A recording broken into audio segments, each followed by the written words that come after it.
সাপ ও ময়ূর জান্নাতে বসবাস করা সত্ত্বেও তাদেরকে কেন জান্নাত থেকে বের করা হয়েছিল, সেই বিষয় সম্পর্কে আজ আমরা জানব।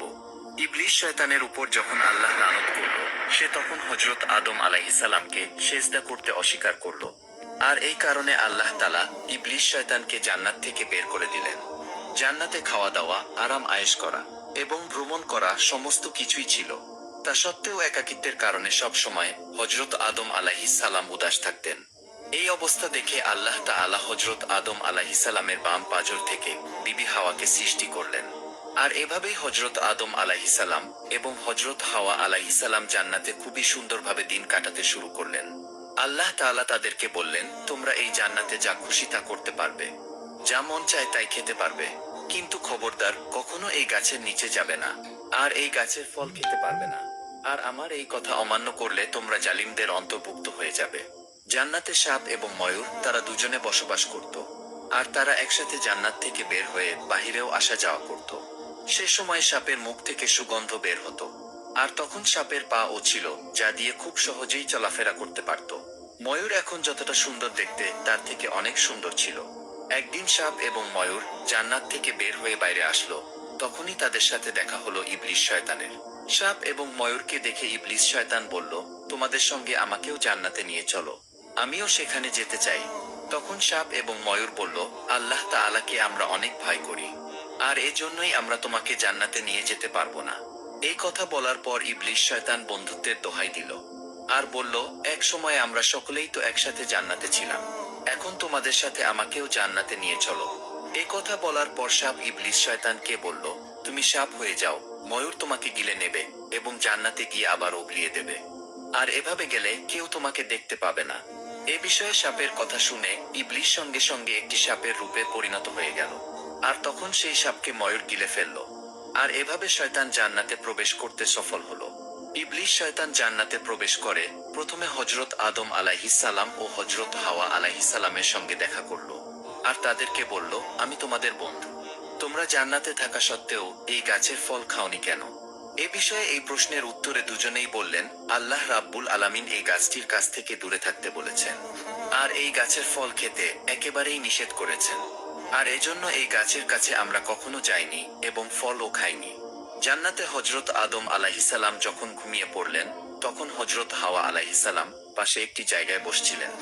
তখন ইবলিস শয়তান হযরত হাওয়া আলাইহিসসালামের কাছে গিয়ে বলল, আল্লাহ তাআলা তোমাদেরকে এই গাছের ফল এজন্যই খেতে নিষেধ করেছেন যে সেই ফল খাওয়ার পর তোমরা যেন কোনোদিন ফেরেশতা না হয়ে যাও। আর ফেরেশতা হলে তো তোমরা সর্বকালের জন্য জান্নাতে থাকতে শুরু করবে। হযরত হাওয়া আলাইহিসসালাম ইবলিস শয়তানের কথায় পা দিয়ে এই গাছ থেকে দুটি ফল পেড়ে নিলেন এবং একটি ফল খেয়ে ফেললেন। এদিকে হযরত আদম আলাইহিসসালাম ঘুম থেকে উঠে হযরত হাওয়া আলাইহিসসালামকে খোঁজ না পেয়ে হাঁটতে হাঁটতে সেই গাছের নিচেই চলে গেলেন। হযরত হাওয়া আলাইহিসসালাম যখন আদম আলাইহিসসালামকে ফল খাওয়ার জন্য বললেন, তখন হযরত আদম আলাইহিসসালাম বললেন, তুমি আল্লাহর নির্দেশকে ভয় করো। এর খেলাপ করলে আমরা চিরদিনের জন্য নাফরমান হিসাবে শাস্তি ভোগ করতে হবে। তখন হযরত হাওয়া আলাইহিসসালাম বললেন, তুমি সঠিক ঘটনাটি কেন অনুধাবন করতে পারছো না? আল্লাহর ফেরেশতারা কোনো দিন মিথ্যা কথা বলতে পারেন না। তিনি আমাদেরকে বারবার কসম করে বলেছেন, তার এই সংবাদ ভুল হতে পারে না। তুমি আমার কথা বিশ্বাস করো, আল্লাহর ফেরেশতা কোনো দিন মিথ্যা কথা বলতে পারে না। তিনি আমাকে বারবার কসম করে বলেছেন, তার এই সংবাদ ভুল হতে পারে না। তুমি আমার কথা বিশ্বাস করো এবং এই ফলটি খেয়ে ফেলো। তখন হযরত আদম আলাইহিসসালাম বলেন, যদি আল্লাহ তাআলা আমাদেরকে নির্বাসন দিতে পছন্দ করেন, তাহলে সেটাই আমি মেনে নেব। তবু তার আদেশের বিরোধিতা আমি কোনো দিন করতে পারবো না। তখন হযরত হাওয়া আলাইহিসসালাম বললেন, তুমি চিন্তা করে দেখো, আল্লাহ তাআলা রাহমানুর রাহিম, তিনিই তার বান্দার গুনাহ ক্ষমা করে দেন। আমরা এই ফল খাওয়ার পর যদি আল্লাহর কাছে ক্ষমা চাই, তাহলে তিনি অবশ্যই আমাদেরকে ক্ষমা করে দেবেন। এতে আমরা বেহেশতে চিরস্থায়ী হতে পারবো এবং আল্লাহর ক্ষমা পেয়ে যাব। হযরত হাওয়া আলাইহিসসালামের এই কথা শুনে হযরত আদম আলাইহিসসালাম ভাবলেন, হাওয়া আলাইহি ওয়াসাল্লাম একেবারেই অযৌক্তিক কোনো কথা বলেননি। তারও এই ভাবনাই ছিল। তিনিও ভেবেছিলেন আল্লাহ তাদের ক্ষমা করে দেবেন, তাই শেষ পর্যন্ত হযরত আদম আলাইহিসসালাম গন্ধম ফল খেতে রাজি হয়ে গেলেন।